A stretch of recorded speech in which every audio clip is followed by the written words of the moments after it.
مغيثنا عيننا ومعيننا ومولانا محمدا عبده ورسوله أما بعد أعوذ بالله من الشيطان اللعين الرجيم بسم الله الرحمن الرحيم لئن شكرتم لأزيدنكم ولئن كفرتم إن عذابي لشديد صدق الله مولانا العظيم وبلغنا رسوله النبي الكريم الأمين بابا زبرن پڑھ لیجئے صلاة و سلام علیک یا رسول اللہ وعلى آلك وأصحابك يا حبيب الله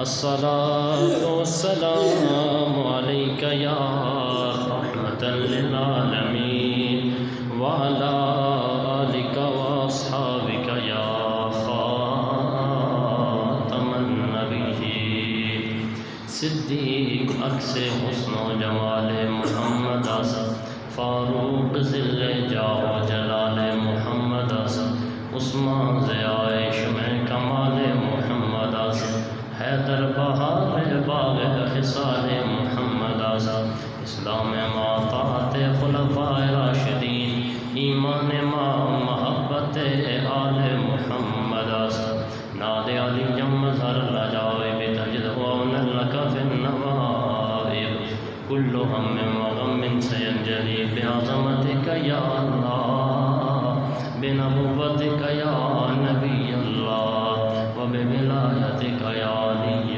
يا علي يا علي امداد کن نظرا جو غم آزاد کن در دین و دنیا شاد کن یا غوث العظم دستگیر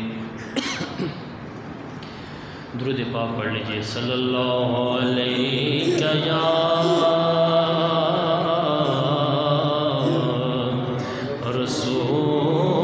رسول اللہ وسلم علیہ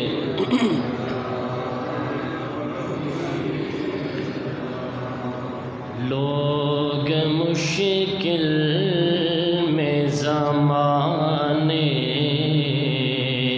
کی طرف دیکھتے ہیں لوگ مشکل میں زمانے کی طرف دیکھتے ہیں ہم محمد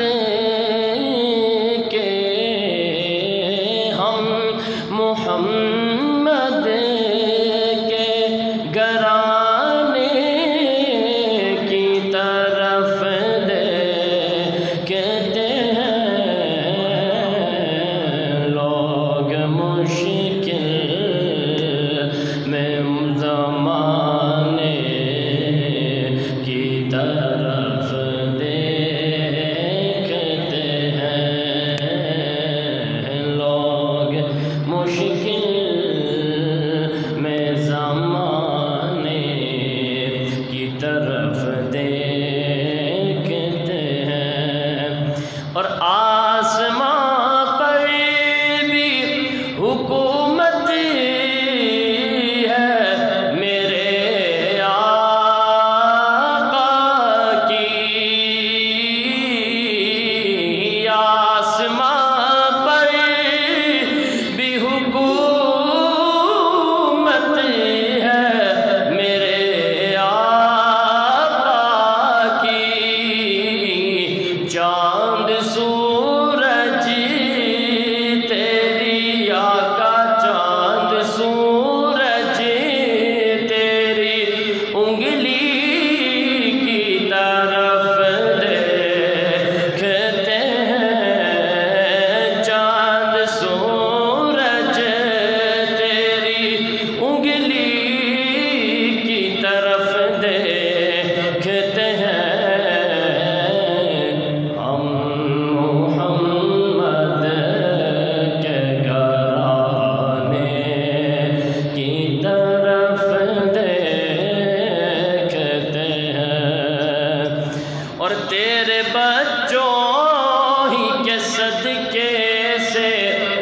پلے گھر میرا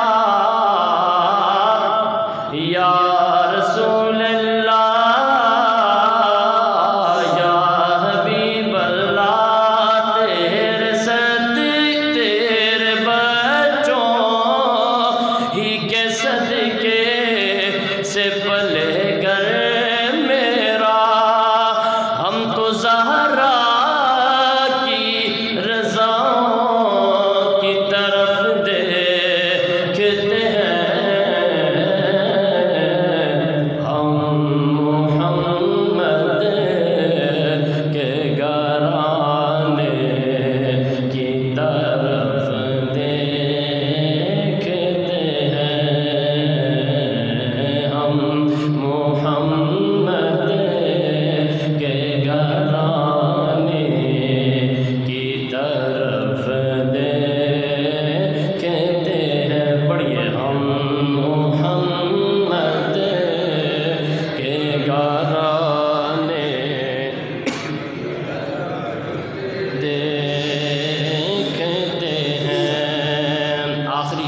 اور پھر اسی میں اہل سنت کے عقیدے کی ترجمانی بھی ہوئی ہے۔ جو بھی محفل کو سجاتا ہے نبی کی گھر میں، جو بھی محفل کو سجاتا ہے نبی کی گھر میں، تو جو بھی محفل کو سجاتا ہے نبی کی گھر میں، آقا روزے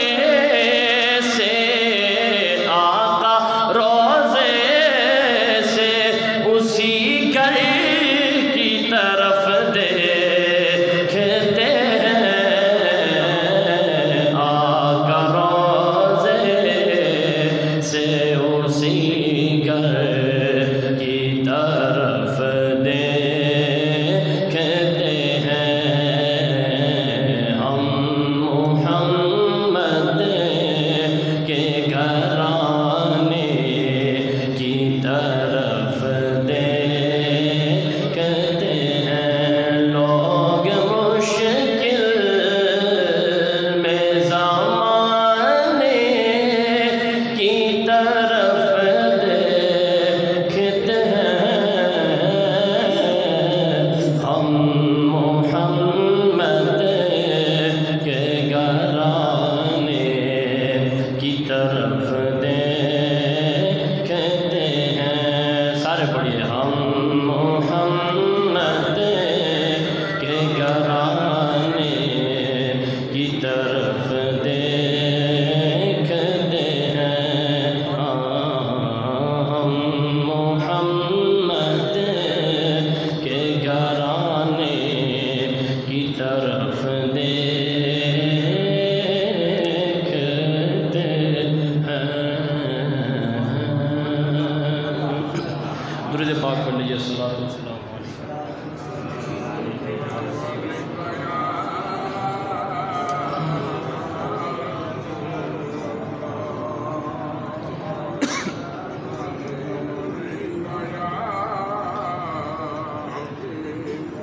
بعد از حمد و صلات لائق سب تکریم و احترام جملہ سامعین و حاضرین و ناظرین، السلام علیکم ورحمۃ اللہ وبرکاتہ۔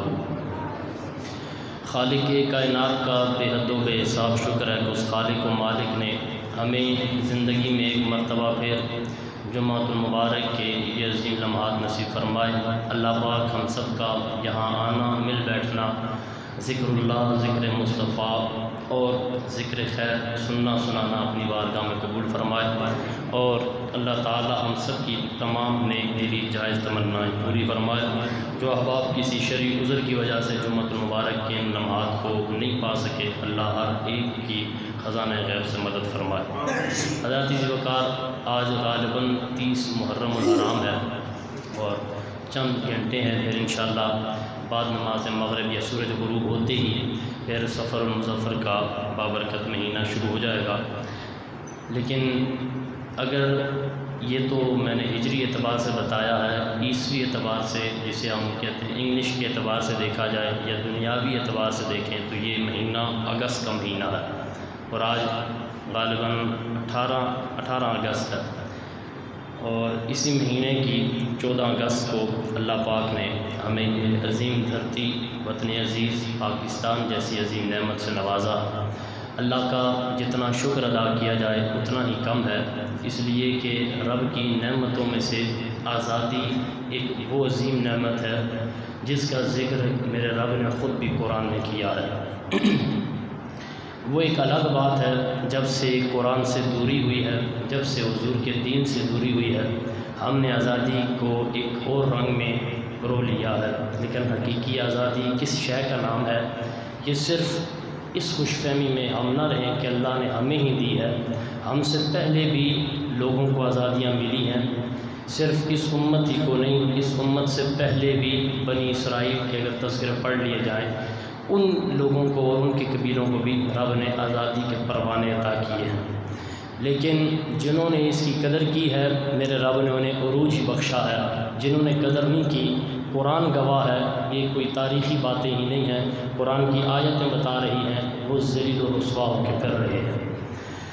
میں انشاءاللہ کوشش کروں گا، میں مختصر بس صرف اشارتاً، کیونکہ مقصد اپنے ملک کے حوالے سے اور اپنی آزادی جو رب نے ہمیں دی ہے اسی پر گفتگو کرنی ہے، لیکن اشارتاً قرآن کا سہارا میں اس لیے لے رہا ہوں تاکہ جو ہماری بالخصوص اکثریت آنے والی نئی نسل نے 14 اگست کے دن کو صرف ایک بے حیائی کا دن ہی مقرر کر لیا ہے، یا صرف گانے بجانے کا یہ دن مقرر کر رکھا ہے، جبکہ آزادی وہ عظیم نعمت ہے، رب نے جس قوم کو جس طرح کی بھی نعمتوں سے نوازا ہے، اللہ نے دیگر نعمتوں کا ذکر بعد میں کیا ہے، آزادی کا ذکر پہلے کیا ہے، اور یہ قرآن کی انشاءاللہ آیت سے سمجھنے کی کوشش کریں گے۔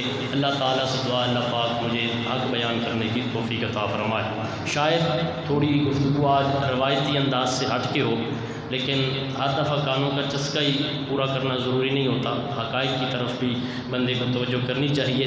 حضرات، بنی اسرائیل کے حوالے سے آپ علماء سے بارہا سنتے آئے، بالخصوص قبیلہ بنی اسرائیل کے رب نے جو ان پر انعامات کیے، پھر انہوں نے جو رب کی ناشکری کی، قرآن سورہ بقرہ میں موجود ہے، سورہ اعراف میں ان کے تذکرے موجود ہیں، جگہ جگہ قرآن میں ان کا ذکر ہے۔ پہلے تو یہ جان لیں کہ بنی اسرائیل کو بنی اسرائیل کہتے کیوں ہیں۔ حقیقت میں اسرائیل جو ہے حضرت یعقوب علیہ السلام کا لقب ہے، اللہ کے نبی ہیں حضرت یعقوب، ان کا لقب ہے اسرائیل۔ پھر حضرت یعقوب کو اللہ نے 12 بیٹے عطا کیے ہیں، جن میں حضرت یوسف علیہ السلام کا بڑا تفصیل سے ذکر بھی ہے، سورہ یوسف قرآن میں موجود ہے، 12ویں سپارے سے 13ویں سپارے تک جاتی ہے یہ سورت۔ حضرت یوسف علیہ السلام اور ان کے 11 بھائی، یہ ٹوٹل 12 بھائی حضرت یعقوب کے جو بیٹے ہیں، ان کی جو قبیلے آگے چلے ہیں ان قبائل کو بنی اسرائیل کہا جاتا ہے۔ یہ ایک مختصر میں نے لفظ بنی اسرائیل کی تشریح کی ہے کہ بنی اسرائیل جب بھی یہ لفظ بولا جاتا ہے آخر یہ ہیں کون؟ اسرائیل یعقوب علیہ السلام کا لقب ہے۔ یعقوب علیہ السلام کی جو اولاد ہے 12 بیٹے ہیں، ان 12 بیٹوں سے جو آگے نسل چلی ہے، اولاد چلی ہے، قبیلے بنے ہیں، ان سارے 12 قبائل کو قرآن نے جگہ جگہ ایک ہی لفظ میں پرویا ہے، اور وہ ہے بنی اسرائیل۔ اور یہ بنی اسرائیل عربی کا لفظ بھی نہیں ہے، یہ اردو کا لفظ بھی نہیں ہے، یہ عربی کا لفظ ہے، اور قرآن کی آیات میں آپ احباب جو قرآن کی تلاوت کرتے رہتے ہیں انہیں پتہ ہے، نہیں تو سننے والے حضرات کو یہ بھی جانتے ہیں۔ ان کا جو آبائی وطن تھا وہ ملک شام میں ایک علاقہ ہے کنعان، آبائی علاقہ کنعان تھا۔ وہاں سے میں بہت مختصر کر رہا ہوں، صرف آزادی لفظ کیونکہ میں نے قرآن سے وہاں سے بتانا ہے کہ آخر آزادی کا حقیقی مفہوم کیا ہے۔ بنی اسرائیل ملک شام کے ایک علاقے کنعان کے باسی تھے، آبائی علاقہ وہ تھا۔ حضرت یوسف علیہ السلام کو جب اللہ نے عروج بخشا، یوسف علیہ السلام کا میں سارا وہ قصہ بہت دفعہ علماء سے سن آئے، لیکن پھر اگر کبھی آپ کا دل کیا تو خود سورہ یوسف کی صرف تفسیر یا ترجمہ ہی پڑھ لیں تو آپ کو ساری بات پتہ چل جائے گی۔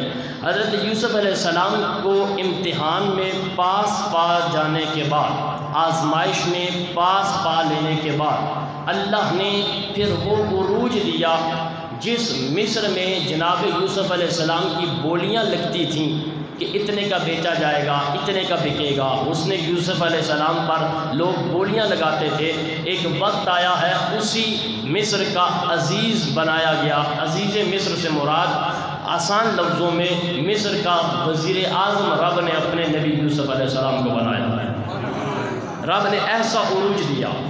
پھر ایک ایسا وقت آیا، یہ ساری بات بھی آپ نے پڑھ رکھی سن رکھی کہ یوسف علیہ السلام کے بھائیوں نے جو کچھ ان کے ساتھ کیا، لیکن جب رب نے عروج دیا آپس میں پھر ایک ہوئے۔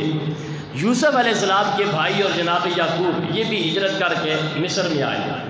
اب جب مصر میں آئے، چونکہ یوسف علیہ السلام خود مصر کے بادشاہ ہیں، وزیر اعظم ہیں، مصر والوں نے ان کی بڑی قدر کی۔ مصر میں ان کی بڑی عزت ہوتی تھی، بڑا احترام ہوتا تھا، اور وقت گزرتا گیا ان کی عظمتوں کے چرچے بلند ہوتے گئے۔ نبی جو وزیر اعظم ہے خود بھی نبی، باپ جو ہے وہ بھی نبی، اور ہر جگہ ان کی عزت عظمتوں رفتوں کے چرچے ہو رہے ہیں۔ اللہ کے نبی کو اللہ نے وہ عروج دیا ہے کہ جس جگہ لوگ انہیں حقیر سمجھتے تھے، کھوٹے درہموں پہ بیچا جاتا تھا، اللہ نے اسی صرف علاقے کا ہی نہیں پورے مصر کا بادشاہ بنا کر چمکایا۔ کیوں؟ کیونکہ امتحان، یہ جو 4-5 جمعے ہم پیچھے چلتے آ رہے ہیں، قربانی، امتحان، یہ سب ایک ہی شے ہے۔ جس نے بھی رب کے امتحان کو پاس کیا ہے، قربانیاں دی ہیں، اللہ نے پھر انہیں عروج ہی بخشا ہے۔ پھر ایسا عروج دیا کہ قرآن میں ان ہستیوں کا نام لیا جائے۔ نام لینا صرف باعث برکت ہی نہیں، صرف یوسف اگر قرآن کی آیت پڑھتے ہوئے یہ نام لے تو 40 نیکیوں کا میرا رب ثواب بھی دے رہا ہے۔ اور اگر میں علامہ راضی کی تفسیر کے مطابق بات کروں تو یہ 40 نہیں، یا الف، یہ 20 صرف اس کی نیکیاں بنتی ہیں۔ واو کی بات کروں، واو الف واو 30 صرف اس کی بات نیکیوں بنتی ہیں۔ سین کی بات کروں، سین یا نون 30 اس کی بنتی ہیں۔ 30 60 60 اور 20 80۔ فا کی بات کروں تو فا الف 20 اس کی بنتی ہے، 80 اور 20 100۔ ایک لفظ یوسف نام لیا جائے، رب نے وہ عروج دیا ہے۔ قرآن پڑھتے ہوئے رب کے پیغمبر کا نام لو، علامہ راضی کی تفسیر کے مطابق ایک نام کے بدلے رب 100 گنا معاف کر رہا ہے، 100 نیکیاں عطا کر رہا ہے۔ جنہوں نے قربانیاں دی ہیں ان کے ناموں میں رب نے یہ برکت رکھ لی ہے۔ اللہ جانے قربانی والوں کو میرے رب نے خود کتنا عروج عطا کر رکھا ہوگا۔ حضرات، خیر مصر میں پھر یہ وقت گزرتا گیا، زمانے نے ان کی قرآن بھی دیکھی، چرچا بھی دیکھا۔ آخر وقت آیا جناب یوسف علیہ السلام اس دنیا سے ظاہری طور پر پردہ فرما گئے۔ اب زمانہ گزرتا گیا، وقت گزرتا گیا، سالہ سال بیت گئے، صدیاں گزر گئے، صرف 2 4 10 سال کی بات نہیں، صدیاں گزر گئی۔ پھر ایک ایسا وقت آیا مصر پہ ہی، کیونکہ یہ اللہ کے طریقے ہوتے ہیں، کبھی میرا رب نعمتیں دے کے آزماتا ہے، کبھی لے کے آزماتا ہے، کبھی رب دولت دے کے آزماتا ہے، کبھی لے کے آزماتا ہے، رب کبھی اولاد دے کے آزماتا ہے، کبھی واپس لے کے آزماتا ہے، کبھی صحت دے کے آزماتا ہے، کبھی بیماری پھر تمہیں عطا کر کے پھر اللہ نوازتا ہے کہ خوشی میں جیسے یہ مجھے یاد کرتے ہیں کیا غمی میں بھی کر رہے ہیں۔ اب تو حالات ایسے ہیں، غمی میں یاد کیا جاتا ہے، خوشی میں رب کو بلا دیا جاتا ہے۔ تو یہ اللہ کے شروع سے اپنے ایک طریقے ہیں۔ صدیاں گزری، پھر اسی مصر پہ ایک ولید بن مصعب نامی بدبخت، بد شخص اور بد کردار، بد فعال، جو کچھ کہا جائے، جو جتنا برا کہا جائے اتنا ہی کم ہے، پھر وہ حاکم بنا جسے فرعون کہا جاتا ہے۔ نام فرعون نہیں ہے اس کا، کردار کی وجہ سے اسے فرعون کہا گیا۔ جیسے آج بھی کوئی بہت برا ہو جائے تو اسے ڈائریکٹ کہہ رہا ہو تو بڑا فرعون ہے، صرف اس سے تشبیہ دینے کے لیے، جبکہ علماء نے لکھا یہ مناسب نہیں ہے۔ بہرحال ولید بن مصعب اس کا نام تھا، وہ حاکم بنا۔ اب جب وہ حاکم بنا تو آپ سب جانتے ہیں وہ کتنا بد کردار تھا، بچوں کو ذبح کرواتا تھا، بچیوں کو چھوڑ دیتا تھا، بیٹے پیدا ہوتے ذبح کروا دیتا، بیٹیاں پیدا ہوتی چھوڑ دیتا۔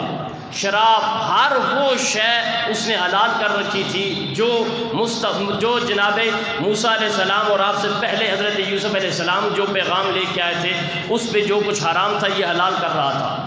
کرتے کرتے یہاں تک نوبت آئی کہ فرعون نے خود خدائی کا دعویٰ بھی کر دیا جب اس نے خدائی کا دعویٰ کیا، پھر میرے رب کی حکمتیں دیکھیں، اللہ نے پھر اسی مصر پر اسی جگہ ایک اور اپنا نبی بھیجا جسے زمانہ موسیٰ کلیم اللہ کے نام سے یاد کرتا ہے۔ اب اللہ نے جناب موسیٰ کو بھیجا، پھر یہ بھی واقعات سارے سنتے آئے، 9ویں سپارے میں بھی بڑی تفصیل سے یہ 3-4 رکوعوں پہ مشتمل ہے، جو موسیٰ علیہ السلام اور فرعون کے جادوگروں کے درمیان مقابلہ ہوا، میدان سجایا گیا، اور بار بار جناب فرعون آپ بار بار حق کی طرف بلاتے رہے، لیکن بنی اسرائیل جو پہلے جناب یوسف کے دور میں بڑے خوشحال تھے، اب اس کی وجہ سے، اس بد شخص کی وجہ سے، بد کردار فرعون کی وجہ سے یہ غلام بن کر رہ گئے۔ اس نے ہر ایک کو اپنا غلام بنا رکھا تھا، کوئی بھی آزاد نہیں تھا۔ بات میں کر رہا تھا آزادی کتنی بڑی نعمت ہے، لیکن جب موسیٰ علیہ السلام آئے، یہ بھی ذہن میں رہی ہے، وہی 12 قبیلے چلتے آ رہے ہیں، بیٹے گئے ہیں، خاندان چلتے آ رہے ہیں، بنی اسرائیل وہی ہیں، خاندان چلتے آ رہے ہیں۔ مختصر یہ بار بار جناب موسیٰ حق کی طرف بلاتے رہے، بجائے وہ حق کو قبول کرتا، وہ دور بھاگنے، صرف دور ہی نہیں بھاگتا بلکہ اگر آج اس نے چھوٹا دعویٰ کیا، کل اس سے بڑا دعویٰ کیا، کل اس سے بڑا دعویٰ کیا، ہر آنے والا دن اس سے بڑی بغاوت کرتا دین کے خلاف۔ اسی طرح ایک وقت ایسا آ گیا، اللہ نے جناب موسیٰ علیہ السلام کو یہ اشارہ دیا، وحی کی کہ اب آپ اس دریا سے پار ہو جائیں۔ وہ سفر، پھر میں صرف اشارہ، جیسے میں نے آغاز میں بتایا، میں اشارے پہ بتا کے آگے جا رہا ہوں۔ جب جناب موسیٰ علیہ السلام اپنے وفد کے ساتھ چل رہے ہیں، یہی بنی اسرائیل قبائل 12 قبیلے یہ بھی پیچھے آ رہے ہیں۔ مفسرین لکھتے ہیں جب دریا میں آئے، دریا پھٹا، راستہ بنا، اور ایک راستہ نہیں 12 قبیلوں کے لیے دریا ایسے کھڑا ہوا جیسے سائیڈوں پہ دیواریں کھڑی ہیں، اور پھر ایسے ہی نہیں، ہر قبیلے کے لیے پانی کے اندر سے 12 راستے بنائے گئے، ہر قبیلہ اپنے اپنے راستے سے جا رہا ہے۔ فرعون نے دیکھا کہ یہ جا رہے ہیں تو فرعون بھی اپنے لشکر سمیت آیا۔ جب بنی اسرائیل جناب موسیٰ اور ان کے ساتھ جو اتنے قبائل بنی اسرائیل کے تھے، انہوں نے وہ دریا کا کنارہ پار کیا، فرعون آدھے تک پہنچا، یہ 12 جتنے چشمے تھے پھر آپس میں مل گئے، یہ جو دیواریں کھڑی تھیں یہ آپس میں پھر اکٹھی ہو گئیں۔ ان بنی اسرائیل کے لوگوں نے اپنی آنکھوں سے دیکھا جو کفر کے ساتھ ہوا ہے، جو خدائی کا دعویٰ کرنے والے کے ساتھ ہوا، لیکن چونکہ آزادی کی نعمت شاید انہوں نے برداشت نہ کی، شاید اللہ کا یہ اتنا بڑا کرم یہ اس کی قدر نہ کر سکے، چند قدم آگے چلے، انہوں نے دیکھا کچھ لوگ اپنے ہی ہاتھوں سے بنائے ہوئے بتوں کی پوجا کر رہے ہیں۔ بنی اسرائیل کھڑے ہو گئے اور موسیٰ علیہ السلام سے کہنے لگے ہم تب تمہارے ساتھ چلیں گے، فَاجْعَلْ آلِهَةً كَمَا لَهُمْ آلِهَةٌ، ہمارے لیے بھی ایک معاذ اللہ ایسا خدا بناؤ جیسے ان کا ایک خدا ہے۔ یہ قرآن کی آیت ہے، جیسے ان کا خدا ہے۔ ابھی دیکھ کے آئے ہیں کہ جنہوں نے خدائی کا دعویٰ کیا ہے غرق ہوئے ہیں، صدیاں یا مہینے یا دنوں کی بات نہیں، دیکھ کے آ رہے ہیں راستے میں جو خدائی کا دعویٰ کر رہے تھے، جنہوں نے خدا سے ٹکر لی، جو کفر کرتے تھے، شرک کرتے تھے، رب نے انہیں غرق کیا ہے۔ ہم جو رب کرتے تھے یا موسیٰ کے صف میں تھے، اللہ نے ہمیں پار کیا ہے، لیکن چونکہ نعمت سامنے ہونے کے باوجود، نعمت عطا ہونے کے باوجود قدر نہیں کی۔ موسیٰ علیہ السلام بار بار انہیں سمجھاتے رہے۔ وقت ایسا آیا کہ جناب موسیٰ علیہ السلام کو اللہ نے کوہ طور پہ بلایا، 40 سال کا عرصہ لگا، 40 دن کے اندر تورات جو آپ کو عطا کی گئی 40 دنوں کے اندر اللہ نے عطا کی۔ واپس آئے تو سامری نام کے ایک جادوگر نے ایک بچڑا بنا رکھا تھا، ایک دھات کا بچڑا بنایا، اور یہ قوم بنی اسرائیل اس بچڑے کو اپنا معبود بنائے بیٹھی ہے، اس کی عبادت کر رہی ہے۔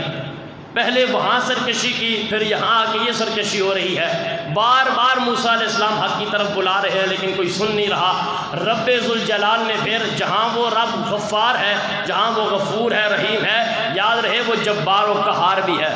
میرے رب نے اپنی صفت قہار و جبار کا اظہار کیا، اور وہ کیسے فرمایا وَضُرِبَتْ عَلَيْهِمُ الذِّلَّةُ وَالْمَسْكَنَةُ، اللہ نے انہیں غربت عطا کی، انہیں ذلیل کیا، اور پھر وجہ بھی بتائی، فرمایا ذَلِكَ بِمَا عَصَوْا وَكَانُوا يَعْتَدُونَ، وجہ صرف یہ ہے یہ نافرمانی کرتے رہے ہیں، سرکشی کرتے رہے ہیں، ہم انہیں نوازتے رہے ہیں، یہ مکرتے رہے ہیں، ہم عطا کرتے رہے ہیں، یہ لے لے کے ٹھکراتے رہے ہیں، ہم انہیں نعمتیں دیتے رہے ہیں، یہ جھٹلاتے رہے ہیں، اور جو ہمارے پیغمبروں کو جھٹلائے، ہمارے حق کے راستے کو جھٹلائے، قرآن میں رب نے یہ فیصلہ کر رکھا ہے ذالک بما عصوا وکانوا یعتدون ضربت علیہم الذلہ، فرمایا ذلت ان کا مقدر بنتی ہے۔ اب لازمی بات نہیں ہے، ذلت کسی بھوت کا نام نہیں ہے کہ وہ آئے گی اور پھر ہمیں بتائے گی ہاں جی میں ذلت آئی ہوں۔ میں سمجھتا ہوں اگر یہ ذلت نہیں ہے تو بتایا جائے کیا ہے؟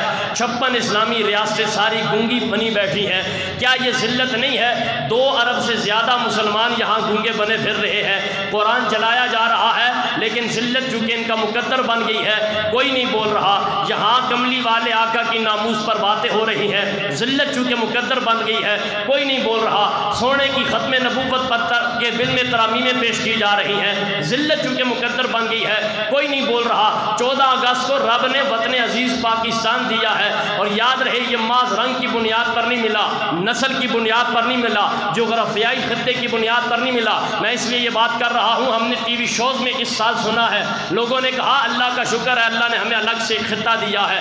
یہ شکر ضرور ہے لیکن ہمارے اسلاف نے اس لیے پاکستان نہیں لیا کہ ہمیں الگ سے اپنی ایک زمین مل جائے، ہمیں الگ سے اپنی ایک بیٹھک مل جائے اور ہم اس میں جو مرضی کرتے رہے۔ یہ 2 قومی نظریے کی بنیاد پر ملا ہے۔ اب 2 قومی نظریہ کیا ہے؟ اللہ کی عزت کی قسم یہ وہی نظریہ ہے جو ابو جہل کے مقابلے میں زہرا کے لال نے پیش کیا ہے، یہ وہی نظریہ ہے جو کربلا کی دھرتی پہ امام حسین نے یزیدیت کے سامنے پیش کیا ہے، یہ وہی نظریہ ہے جو رائے راجو کے مقابلے میں داتا علی اجمیری نے پیش کیا ہے، یہ وہی نظریہ ہے جو رائے یتھورا کے مقابلے میں چشتیوں کے بادشاہ معین الدین چشتی اجمیری نے پیش کیا ہے، یہ وہی نظریہ ہے جو جناب مجدد الفسانی نے دین اکبر کے مقابلے میں آ کے پیش کیا ہے۔ اور رب کعبہ کی قسم یہی حق ہے، جو نظریہ آمنہ کے لال نے بدر کے میدان میں پیش کیا تھا، بتایا جائے کیا وہ رنگ کی بنیاد پہ جنگ ہوئی؟ نہیں۔ نسل کی بنیاد پر ہوئی؟ نہیں۔ جغرافیائی خطے کی بنیاد پر ہوئی؟ نہیں۔ خاندان کے ایک ہی خاندان کے لوگ مصطفیٰ کے مقابلے میں آئے کھڑے تھے، ایک ہی رنگ کے لوگ میرے نبی کے مقابلے میں آئے کھڑے تھے، ایک ہی زبان کے لوگ میرے نبی کے مقابلے میں آئے کھڑے تھے۔ یہ تو ہندوؤں کی بولیاں تھیں کہ ہندوستان میں ایک ہی قوم بستی ہے، ہم سارے ہندوستانی ہیں۔ جو نظریہ اقبال نے پیش کیا تھا یہ حقیقتاً اقبال نے نہیں، یہ وہی نظریہ ہے جو ہمارے اسلاف پیش کرتے آ رہے ہیں۔ وہ الگ بات ہے جب سارے گونگے بنے بیٹھے تھے، مصور پاکستان نے پھر جگایا ہے قوم کو اور کہا ہے لوگوں یہ 2 قومی نظریہ جو پیش کیا جا رہا ہے یہ آج کے لیے نہیں پیش کیا جا رہا، بدر سے چلتا آ رہا ہے، صبح قیامت تک حق اور باطل کے درمیان یہ لکیر بن گئی ہے۔ پاکستان رنگ نسل کی بنیاد پر نہیں کلمے کی بنیاد پر لیا گیا ہے، پاکستان جغرافیائی خطے کی بنیاد پر نہیں اسلام کی بنیاد پر لیا گیا ہے۔ اور یہ اعلان کر رکھا تھا ہمارے علماء نے، یہ اعلان کر رکھا تھا قائد اعظم محمد علی جناح نے، یہ اعلان کر رکھا تھا علامہ اقبال نے۔ لوگوں اس لیے یہ ملک لیا جا رہا ہے، ہندوستان میں ہمیں قال اللہ قال الرسول کی صدائیں بلند نہیں دینے جا رہے، اجازتیں نہیں مل رہی، غیر کا راج ہے۔ جب اپنا ملک ہوگا گلی گلی نگر نگر قرآن بھی پڑھا جائے گا، محمد کے نام کے نعرے بھی لگائے جائیں گے، گلی گلی ہر جگہ اسلام کی بات ہوگی۔ یہ اس بنیاد پر لیا گیا ہے، تب ہی تو مطلب ہی یہ بتایا گیا پاکستان کا مطلب کیا؟ لا الہ الا اللہ۔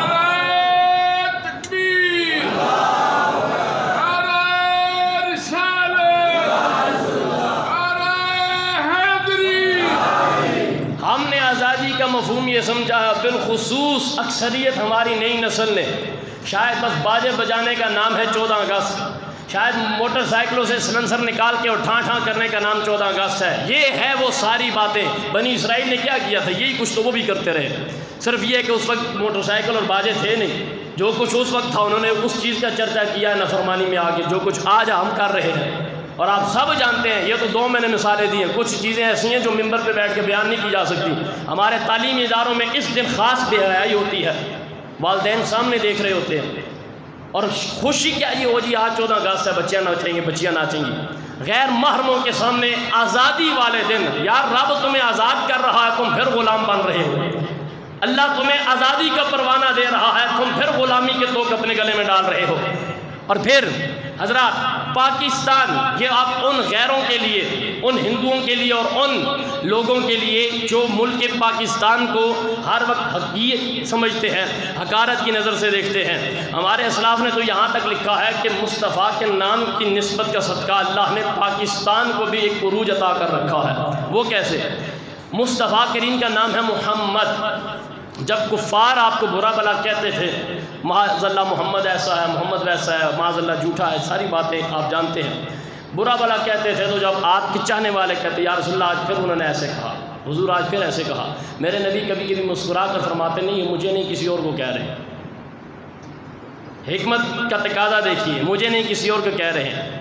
ایک مرتبہ صحابی نے پوچھا یا رسول اللہ محمد آپ ہی ہیں؟ اس دن فرمایا اگر میں محمد ہوں تو محمد کا معنی ہے الذی یحمد حمدا بعد حمد، محمد اسے کہتے ہیں جس کی تعریف کے بعد بس تعریف ہی کی جائے۔ اب حضور سمجھانا کیا چاہ رہے ہیں؟ فرمایا بے شک یہ مجھے برا کہہ رہے ہیں لیکن پہلے تعریف کر رہے ہیں نا، جب محمد بول گئے ہیں میری تعریف ہو رہی ہے۔ محمد نے ایسا کیا، محمد کہتے ہی اسے ہیں جس کی تعریف پر تعریف، تعریف پر تعریف، تعریف پر تعریف کی جائے۔ کہا بس محمد کہہ رہے ہیں، دشمن بھی اگر مجھے برا کہے گا تو میری تعریف کر کے ہی کچھ کہے گا۔ اسی طرح اس نام کی نسبت اللہ نے ہمیں اس لیے اسے ثانی مدینہ کہا جاتا ہے۔ کیوں؟ پاکستان، پاک تو پاکستان کا مطلب ہے رہنے کی جگہ، جیسے قبرستان، قبر اور استان آگے رہنے کی جگہ۔ اسی طرح ایک لفظ ہے گلستان، گل کہتے ہیں پھول، استان پھولوں کے رہنے کی جگہ۔ ایسے ہی ہے پاکستان، پاک لوگوں کے رہنے کی جگہ۔ دشمن بے شک جتنا مرضی یا برا بلا کہے، جب تک وہ ہمارے ملک کا نام لے کے تعریف نہیں کر سکتا، برا کہہ ہی نہیں سکتا۔ اللہ کے رازوں میں سے یہ راز ہے، اس دھرتی کو صرف اور صرف کباڑ اور چوڑ مسلیوں کے ہاتھ نہ لگایا جائے۔ رب نے ہمیں اپنے رازوں میں سے یہ ایک راز عطا کر رکھا ہے۔ اسی طرح لوگوں نے یہ سمجھا ہے کہ شاید یہ ملک سمجھا ہی نہیں، کہتے آ رہے ہیں، آپ سنتے آ رہے ہیں، صرف عام لوگ کہیں تو بات بنتی ہے۔ ہمارا ملک کے وزیروں نے یہ کہا ہے کہ جی بانیان اس پاکستان جو ہے وہ تو سیکولر اسٹیٹ بنانا چاہ رہے تھے، وہ تو سیکولر پاکستان لے کے آئے ہیں، وہ خود ان کی سوچ لبرل تھی، وہ خود سیکولر سوچ رکھنے والے تھے۔ مجھے بتائیں یار 2 کروڑ مسلمانوں نے ہجرت کی ہے اس لیے کہ یہ سیکولر اسٹیٹ بنائی جائے، 70,000 عورتوں کے سہاگ لٹے ہیں اس لیے کہ یہ سیکولر اسٹیٹ بنائی جائے۔ کئی ماؤں بہنوں نے ہندوؤں اور سکھوں کے ڈر سے جو کچھ اللہ نے انہیں اپنے پیٹوں میں عطا کر رکھا تھا، ڈر کے اسے ضائع کر دیتی تھیں اس لیے کہ یہ سیکولر اسٹیٹ بنائی جائے۔ اور پھر ظلم پر ظلم یہ کیا گیا ہے۔ 1857 سے لے کے 1947 تک آئے ہمارے سامنے، ہمیں کوئی تاریخ اپنی کتابیں لے کے آ جو تاریخ ہو پاکستان بر صغیر پاک و ہند کی، ہم یہ بتائیں گے کتابوں میں سے۔ یہ تو نہ یونیورسٹیوں کے بدماشوں نے بتایا، نہ کالج کے گنڈوں نے بتایا ہے، علماء کا جو کردار رہا ہے۔ مجھے بتایا جائے 57,000 کی تعداد میں علماء کو خنزیر کے چمڑے میں باندھ کر کنہوں نے جلایا ہے؟ اور یہ کون سے علماء تھے؟ یہ وہی لوگ تھے جو ہر جگہ گلی گلی، اور ان کے بارے میں تاریخ یہ بتاتی ہے، یہ صرف واز نہیں کرتے تھے، یہ گلی گلی گھر گھر جا کے لوگوں کو 2 قومی نظریے کی بنیاد کا بھی بتاتے تھے، گھر گھر جا کے لوگوں کو کہتے تھے نکلو نفاذ اسلام کے لیے۔ اور نفاذ اسلام تب ہوگا جب ہم ہندوؤں سے باہر نکلیں گے، جب ہم ان انگریز کے راج سے باہر نکلیں گے۔ کیا یہ ساری قربانیاں اس لیے دی گئیں کہ یہ سیکولر اسٹیٹ بنائی جائے؟ ہمیں تو رب کعبہ کی قسم ہر ایک کا عمل یہ بتا رہا ہے۔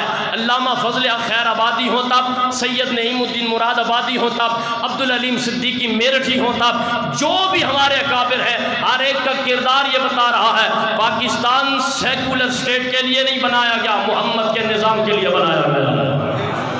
پاکستان اسلام کے نفاذ کے لیے بنایا گیا ہے۔ اور جو بات میں نے 2 قومی نظریے کی کہ 2 قومی نظریہ یہ رنگ نسل کی بنیاد پر نہیں لیا گیا۔ یہ ملک ہندوستان ہمارے ساتھ، چونکہ انڈین لوگوں نے ہمارے ساتھ پڑھا ہے، انڈیا کا گجرات، ہماری کلاس کے 8 10 لڑکے ہر کلاس میں ہوتے تھے، ہمارے اور ان کے درمیان فرق ہی نہیں محسوس ہوتا تھا جب تک وہ بول نہ لیں۔ اگر رنگ اور نسل ہی دیکھنا ہے تو پھر ہم ایک ہی جیسے لگتے ہیں۔ رنگ نسل کی بنیاد پر نہیں لیا گیا، نہ ہی ماس جغرافیائی خطہ۔ یہ ضرور تھا کہ الگ وطن ہو، لیکن بنیاد یہ نہیں تھا بس الگ ہو جی، اپنا بس گھر تھوڑی ہی بنانا تھا، یہاں اسلام نفاذ کرنا تھا، مصطفیٰ کی شریعت کو نافذ کرنا تھا۔ لیکن افسوس ہم نے آزادی کی قدر نہیں کی. آج 76 سال ہو گئے ہیں. مجھے بتائیں کہ 14 اگست والے دن سرکاری سطح پہ کب کوئی ایسا دینی اسلامی شرعی مصطفیٰ کریم کا کملی والے آقا کے اسلام کا کوئی ایسا عمل سرعام ہمارے بڑے لوگوں نے کیا جس سے یہ نظر آ رہا ہو جی واقعتاً یہ آزادی منائی جا رہی ہے. پریڈ ہو جانا یہ ساری یہ دینی چیزیں نہیں ہیں. ضرور ہے غیرت ایمانی کے ساتھ اس کا تعلق ہے، لیکن ہے کیا؟ جس طرح دیکھیں نا پچھلی قوموں کو جب ملتا تھا وہ روزے رکھتے تھے. وہ لوگ باطل پہ ہو کے یار روزے رکھتے تھے، ہم حق پہ ہو کے روزہ نہیں رکھ سکتے. یہ وہ دن ہے. ہمارے اسلاف نے آزادی کے طریقے ہمیں بتائے ہیں، شکرانے کے طریقے بتائے ہیں. صبح سویرے اٹھ کے گھر گھر تلاوت قرآن کی گونج پیدا ہو. پوچھنے والے پوچھیں کیا ہوا؟ کہا جس قرآن کو پڑھا جا رہا ہے اس قرآن کے نفاذ کے لیے تو یہ ملک لیا گیا تھا. ہر جگہ نوافل شکرانے کے ادا کیے جائیں تاکہ پتہ چلے یار 14 اگست منایا جا رہا ہے.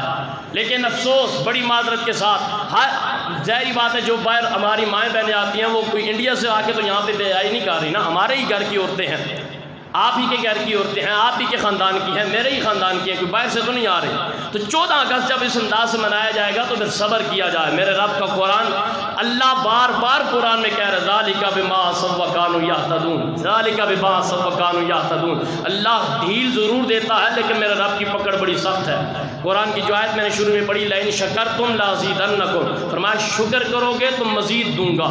شکر کریں. اب مزید کیا دیا جائے گا؟ یہ جو پاکستان ذلت کی طرف جا رہا ہے مزید یہ ملے گا، میرا رب عزتوں سے نوازے گا. شکر کیا جائے اللہ عروج عطا کرے گا. فرمایا والا ان کفرتم، اور اگر اسی طرح انکار کرتے رہے، جھٹلاتے رہے، سرکشی کرتے رہے، نافرمانی کرتے رہے تو سن لو ان عذابی لشدید، میرا عذاب بڑا سخت ہے. میرا اب جب سوچ یار ایسی بن جائے، آپ نے دیکھا ماضی قریب میں بھی حال ہی میں ہمارے ہاں ملک پاکستان میں، پتہ نہیں اب جگہ میرے ذہن میں نہیں ہے لیکن آپ جانتے ہیں سوشل میڈیا کے ذریعے دیکھ لیا ہوگا، پنجاب کے کسی علاقے میں عیسائیوں نے قرآن جلایا. یہ ایکشن ہوا. اس کا ری ایکشن کیا ہوا کہ ہمارے مسلمانوں نے ان کا چرچ جلا دیا. میں اس حق میں نہیں، حق میں کیا، کوئی بھی صاحب بصیرت یہ نہیں کہہ سکتا کہ ہاں جی انہوں نے ٹھیک کیا. لیکن میں حیران ہوں ان لوگوں پر جو قرآن جلانے والوں کی مذمت میں بالکل خاموش بنے ہیں، لیکن بار بار جب سوشل میڈیا کھولو دیکھو، جب ٹی وی کھولو دیکھو، یہی بات اور یہی مالا اور اسی نام کی مالا جپتے جا رہے ہیں جی چرچ جل گیا، چرچ جل گیا، چرچ جل گیا. یہ غیرت یار اس وقت کیوں نہیں جاگی جب قرآن جلایا جا رہا تھا؟ یہ غیرت اس وقت کیوں نہیں جاگی جب اسی ملک میں ختم نبوت کے قانون میں ترمیم کی گئی ہے؟ شرم اس وقت کیوں نہیں آئی جب ناموس رسالت پر انگلیاں اٹھی ہیں؟ شرم اس وقت کیوں نہیں آئی جب ٹرانسجنڈر جیسے غلیظ بل پیش کیے گئے ہیں؟ شرم اس وقت کیوں نہیں آئی؟ پاکستان بنا ہے اسلام کی بنیاد پر. پاکستان کا مطلب ہے لا الہ الا اللہ، اسلامی جمہوریہ. اسلام پہلے بولا جاتا ہے، پاکستان آخر میں بولا جاتا ہے. اسلامی جمہوریہ پاکستان دھرتی پر میرا جسم میری مرضی جیسی گندی وارداتیں چند سالوں سے ڈلتی آ رہی ہیں. یہ شرم اس وقت کیوں نہیں آئی؟ ہماری یہ شرم اتنی بے شرم ہو گئی ہے کہ جب بھی باطل اقلیتوں کو جتنا حقوق اسلام دے رہا ہے اتنا کسی مذہب نے نہیں دیے. ہم اقلیتوں کے حقوق کی بات کرنے والے ہیں اور ہم چاہتے ہیں، کہتے ہیں ان کے حقوق ہے، لیکن یہ اقلیتوں کا حق نہیں کہ وہ ہماری مقدسات کی توہین کرے. غیرت اس وقت کیوں نہیں جاگتی جب سونے نبی کی آل پر غلیظ فلمیں بنائی گئی ہیں؟ غیرت اس وقت کیوں نہیں جاگتی جب اصحاب محمد کو پاکستان کی گلیوں میں برا بھلا کہا جا رہا ہے؟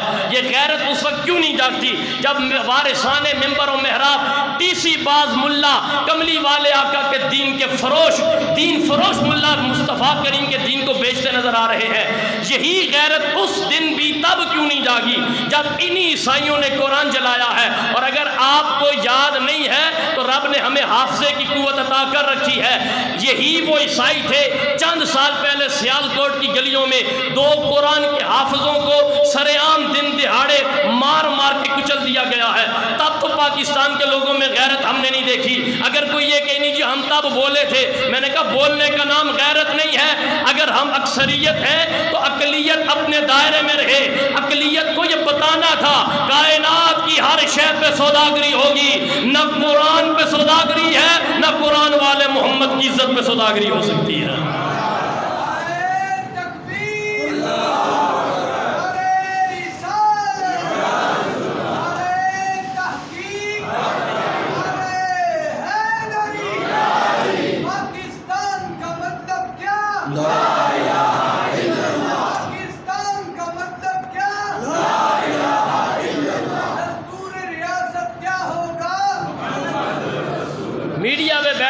مطلب ہرگز یہ نہیں ہے کہ علماء کو کچھ پتہ نہیں ہے. وہ دن گئے. وہ کسی نے کیا خوب کہا تھا, کتاب سادہ رہے گی کب تک, کبھی تو آغاز باب ہوگا. کتاب سادہ رہے گی کب تک, کبھی تو آغاز باب ہوگا.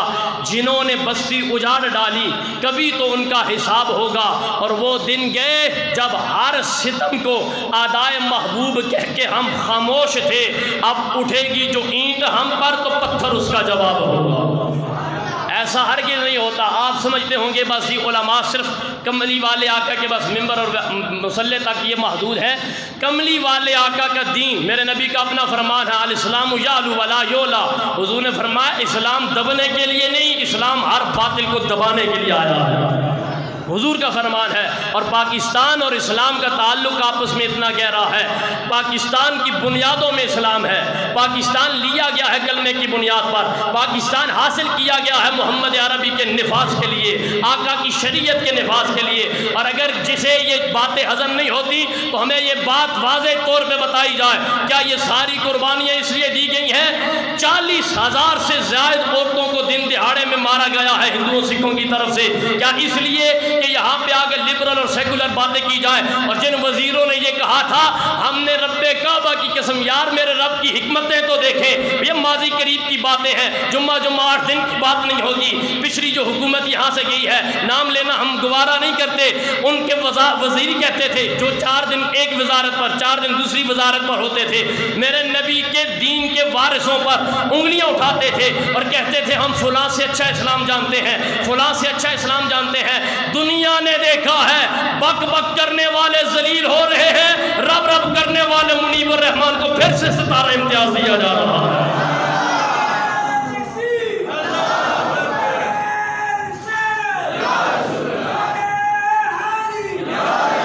اگر یہی مطلب تھا تو پھر بتائیں, دل تے ہاتھ رکھ سچ سچ دس, ہے مسلمان دا مطلب کیا؟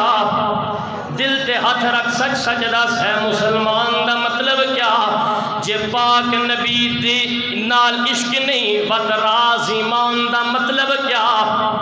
وط ہندوستانی ٹھیکا سے اتنے نقصان دا مطلب کیا؟ ہماری ماں بہنوں نے اپنی اولادوں کو جاڑا, وجہ کیا ہے؟ کیا اس لیے کہ یہاں سیکولر بات کی جائے؟ کیا اس لیے یہ قربانیاں دی گئی ہیں کہ اس ملک کے رہنے والی باپردہ خواتین کے بالوں کو نوچا جائے؟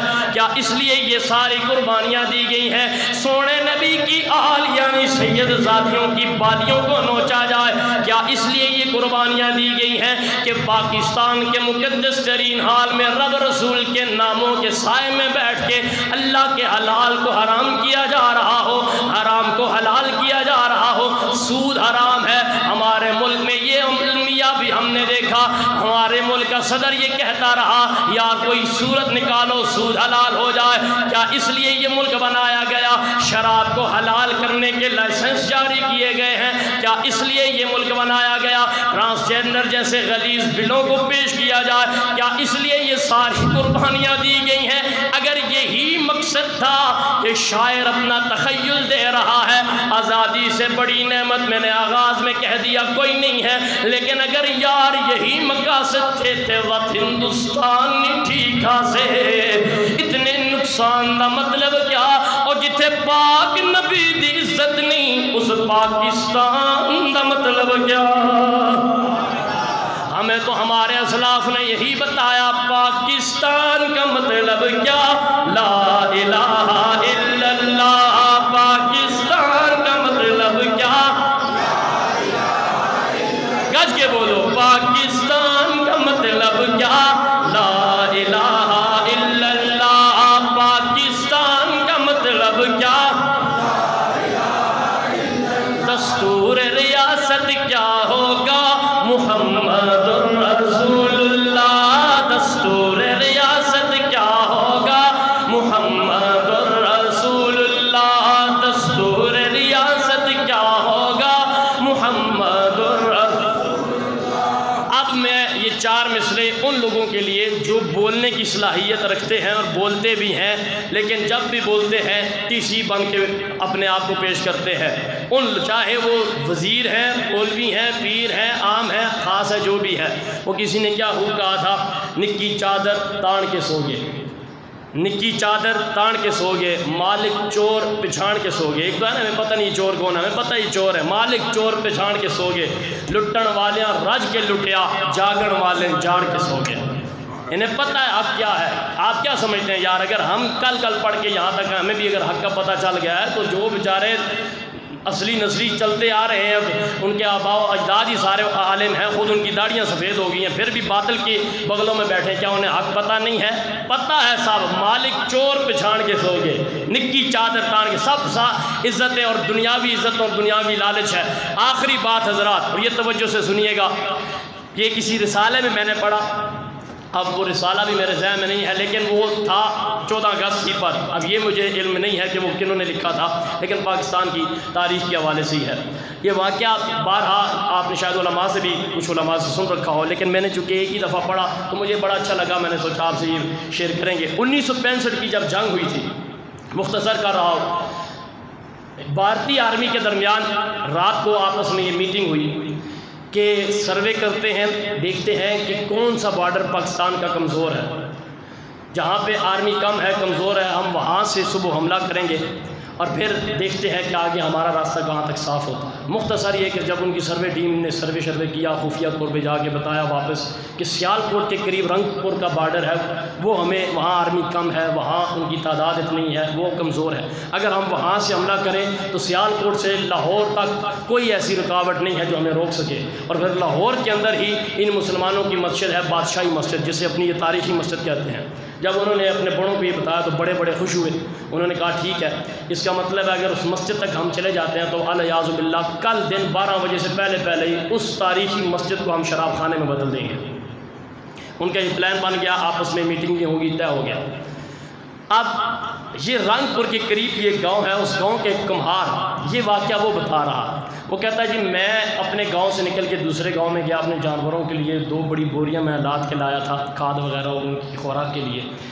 تو راستے میں ایک بیابان جنگل آیا، میں وہاں سے گزر رہا تھا، اچانک میں نے کیا دیکھا، میری سواری کے پاس سے تیز ترین سواری ایک گزری ہے، ایک تیز ترین گھوڑا گزرا ہے بجلی کی طرح، بس مجھے سمجھ نہیں آئی وہ گیا، وہ اتنا تیزی سے گیا کہ میرا جانور، میرا جو گدھا یا گھوڑا تھا وہ بھی پھدک پڑا، ہل پڑا۔ جب وہ ہلا ڈر کے مارے تو اس کے اوپر جو 2 بوریاں لادی ہوئی تھیں وہ بھی گر گئی۔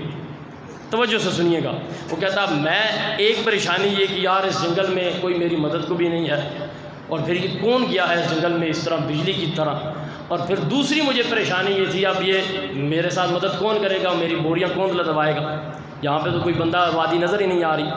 کہتا ابھی میں یہ سوچ ہی رہا تھا، بس چند لمحے گزرے، اسی طرح ایک دوسری بجلی بھی چمکی اور پاس سے اسی طرح وہ تیزی سے گزر گئی۔ اتنا محسوس ہوا کہ ہے وہ بھی کوئی سواری لیکن بہت تیزی سے گئی۔ کہتے ہیں میری پریشانی اور بڑھتی جا رہی ہے۔ کہتے تھوڑی دیر پھر میں بیٹھا رہا اور پھر میں نے دیکھا اسی راستے سے ایک تیسری بجلی چمک رہی ہے اور اس کی چمک پہلی دونوں سے زیادہ ہے۔ کہتا میں نے سوچا راستے میں کھڑا ہو جاؤں، راستے میں میں ہاتھ جوڑ کے اوپر ہاتھ کھڑے کر کے کھڑا ہو گیا کہ جو بھی ہے یار رکے اور میری یہ بوریاں مجھے لدوا دے، پھر جاتا ہے جدھر جائے۔ کہتا ہے وہ تیسری جو چمک آئی، میں نے ہاتھ جوڑے، وہ جیسی چمک قریب آئی تو وہ سواری میں بدلی، اس سواری کے اوپر کوئی نقاب پوش بیٹھا ہے۔ میں نے اسے کہا یار جو بھی ہو بس یہ میرے ساتھ مدد کرو اور یہ 2 بوریاں لدوا دو۔ وہ نقاب پوش گھوڑے سے نیچے نہیں اترا، میان سے تلوار نکالی، تلوار کی نوک سے 2 بوریاں اٹھائیں اور میرے گدھے پہ لاد دی۔ کہتا ہے میں یہ منظر دیکھ کے میں حیران ہو گیا، میں نے گھوڑے کی لگام پکڑ لی، میں نے کہا میں نے تو کہا تھا لدوا اور جا، لیکن تیرا یہ کرنا مجھے مجبور کر گیا ہے، اب ایمان سے بتا تو کون ہے، پہلے جو 2 گئے ہیں وہ کون ہے، لگتا ہے تمہارا آپس میں کوئی تعلق ہے۔ نقاب پوش مسکرا پڑا، آنکھیں اس کی مسکرا رہی ہیں، پتہ چل رہا ہے اور وہ خوشی سے اسے بتانا کچھ چاہ رہا ہے۔ انہوں نے کہا جی بتائیں آپ ہیں کون؟ جب اس نے بار بار اصرار کیا تو نقاب پوش نے کہا اگر تیرا اصرار ہی ہے تو سن، اب وقت میرا ضائع نہیں کرنا، میں صرف جواب دے رہا ہوں اور آگے راستہ میرا خالی کر۔ کہنے لگا میں جواب، جب میں نے ان کا سنا اس نے جواب دیا، اس نے کہا سب سے پہلی جو چمک دیکھی ہے وہ میرا لال حسن تھا، جو دوسری چمک دیکھی ہے وہ میرا شہزادہ حسین تھا۔ گزشتہ رات مدینے والے نبی کی کچہری میں ہم بیٹھے تھے، کافروں کا یہ ارادہ ہے کہ رنگ پور کے بارڈر سے پاکستان، مسلمانوں کے ملک پاکستان پر حملہ کیا جا رہا ہے، میرے نبی نے ہمیں وہاں سے حکم دیا ہے، علی تمہارے ہوتے ہی ہو رہا ہے۔ حسین جس طرح کل کربلا میں 61 ہجری کو محمد کا دین بچایا ہے، رنگ بچا کے محمد کے نام پہ لینے والا پاکستان بھی بچانا والا۔ پاکستان روحانی طاقتوں کا سلاح ہے۔ پہلی جنگ دیکھنے بدر میں تو 313 تھے، قرآن کہہ رہا ہے ہزاروں کی تعداد میں فرشتے آئے ہیں، نظر کسی کو نہیں آئے۔ اسی طرح یہ ملک چونکہ ثانی مدینہ ہے، روحانی طاقتوں کا سلاح ہے، لہٰذا اس کی جتنی قدر کی جائے، میں نے پھر آغاز میں بھی کہا، پھر کہہ رہا ہوں، جنہوں نے نہیں سنا وہ سن لیں۔ بڑی ذمہ داری سے پاکستان پھاں پھاں اور ٹھاں ٹھاں کے لیے نہیں آیا، یہ باجے بجانے کے لیے نہیں۔ میں تو حیران ہوں یار، کرونا کے اندر اگر ملک پاکستان والے ہمارے حکمرانوں نے اتنی قید لگائی، بیچارے ہم ڈر کے مارے گھروں میں سے بھی ماسک نہیں اتارتے تھے، کہیں کوئی آ ہی نہ جائے، دیکھ ہی نہ لے، تو کیا یہ باجے نہیں روکے جا سکتے؟ کیا یہ سارا گند نہیں روکا جا سکتا؟ اپنا ان کا مقصد ہو تو ہر جائز چیز کو بھی روکا جا سکتا ہے اگر یہ اس طرف توجہ دیں۔ لیکن مسئلہ یہ ہے، یہ وہی توجہ دے سکتا ہے جو پاکستان کے حق میں ہو۔ مسئلہ یہ ہے ہمارے اوپر وہ بیٹھے ہیں جو غیروں کی قوت ہیں، جو غیروں کے ہاتھوں میں پل رہے ہیں۔ اللہ کی عزت کی قسم، میں نے آغاز میں کہا، جس طرح الاسلام یعلو ولا یعلا، اسلام دبنے نہیں ہر باطل کو دبانے آیا ہے، ایسے ہی پاکستان مٹنے نہیں ہر باطل کو مٹانے آیا ہے۔